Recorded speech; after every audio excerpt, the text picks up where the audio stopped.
కానీ స్టాంపు మాత్రం తప్పకుండా ఉండాలి, స్టాంపు లేకుండా ఉండకూడదు అని మాత్రం ఉంది.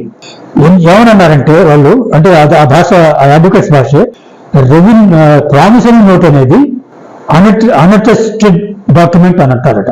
అంటే దీంట్లో స్టాంపు మీదుగా సంతకం పోవాల్సినంత అవసరం లేదు అని. తర్వాత స్టాంపు దాని మీద వేసి క్రాస్ చేస్తే, మళ్ళీ వాడకుండా క్రాస్ చేస్తే చాలు అని ఉంది చట్టంలో.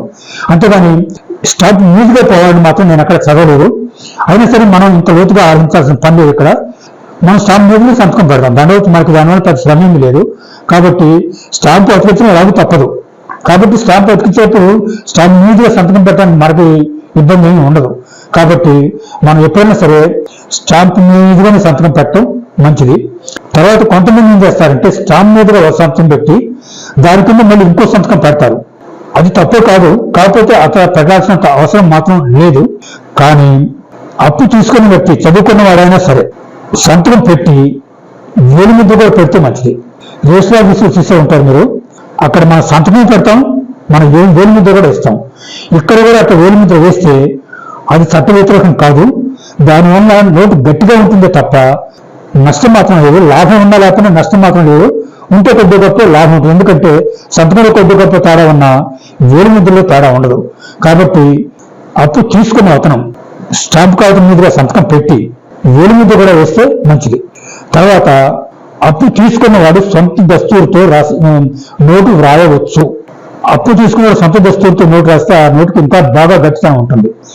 ఒకవేళ అతను చదువు రాకుండా, లేకపోతే కొద్ది గొప్ప వచ్చినా కూడా సరిగ్గా రాయడం చేత కాకపోతే మధ్యలో మూడో వ్యక్తితో రాయించి సంతకం పెట్టి ఆ రాసిన ఆయన కూడా సంతకం పెట్టాలి దాని మీద, అప్పుడు ఉంటుందన్నమాట.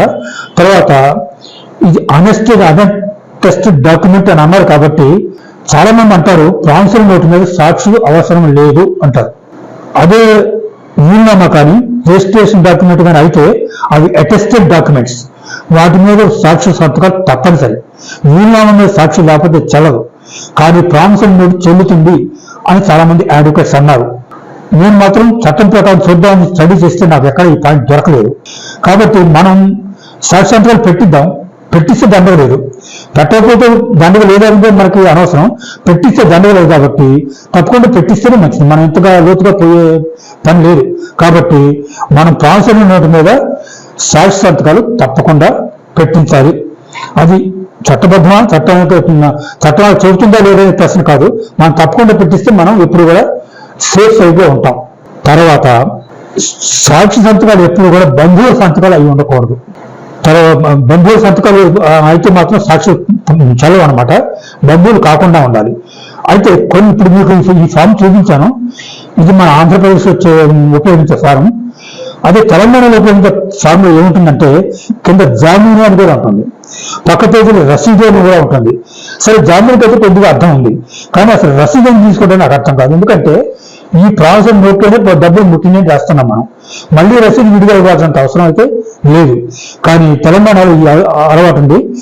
ఈ ప్రామిసరీ నోట్ కింద జామీన్ అని కూడా ఉంటుంది. ఆ జామీన్ని పూర్తి చేయాలని మాత్రం రూల్ లేదు, కానీ అసలు మాత్రం ఫార్ములా ఉంటుంది. మా ఆంధ్రాలో మాత్రం మన ఫార్ములో ఆ జామీన్ అనేది ఉండదు, పక్కన రసీదు కూడా ఉండదు. రసీదు వల్ల ఉపయోగం మాత్రం నాకు తెలిసినంతవరకు ఏమీ లేదు. అయితే జామీన్లో మాత్రం ఆ జామీన్ అతను రాస్తే జామీన్ అతను బంధువులు ఉండొచ్చు, బంధువు కాకపోవచ్చు. సాక్షిలాగా బంధువులు ఉండకూడదు అన్న నియమం మాత్రం ఇక్కడ లేదు. జామీన్ అతను బంధువులు ఉంటే మరీ మంచిది, చాలా చాలా మంచిది. పరాయాడైనా మంచిదే. అక్కడ జామీన్ తీసుకుంటే ఏమవుతుందంటే అసలు మనిషి డబ్బు కట్టకపోతే ఈ జామీన్ మనిషి మీద కూడా పోవచ్చు. అదే సాక్షులు ఉన్నారు, అసలు మనిషి డబ్బు కట్టకపోతే సాక్షి మీద మనం పోవడానికి ఏమీ లేదు. కాకపోతే వచ్చి కోర్టులో సాక్ష్యం చెప్పమంటే చెప్తాడు తప్ప వాటిని వసూలు చేసే బాధ్యత మాత్రం సాక్షులకు ఉండదు, జామీన్కి ఉంటుంది. అందుకని జామీన్ తీసుకుంటే చాలా మంచిది. కానీ మన ఆంధ్రప్రదేశ్లో మాత్రం అట్లా ఈ ఫామ్లో మాత్రం జామీన్ తీసుకునే పద్ధతి అక్కడ ఇంతవరకు లేదు. ప్రామిసరీ నోట్లో కాల పరిమితి ఉంచవచ్చు అంటారా? ప్రామిసరీ నోట్లో కాల పరిమితి ఉంచకూడదు. దాంట్లో ఎప్పుడు ఎలా ఉండాలంటే ఎప్పుడు అడిగితే అప్పుడు ఇవ్వగలవాడను అనే మాట మాత్రం ఉండాలి. అంటే ఇవాళ ప్రామిసరీ రాసి 2-3 రోజుల తర్వాత అడిగినా కూడా తప్పు కాదు అట్లా. కానీ ఇప్పుడు నేను ప్రామిసరీ నోట్ రాస్తున్నాను, 6 నెలల తర్వాత కడతాను అంటే ఈ 6 నెలల లోపల ఆడడానికి వీలు పడదు కదా ఇచ్చినానికి. కానీ అటువంటి షరతు ఏమీ ఉండదు.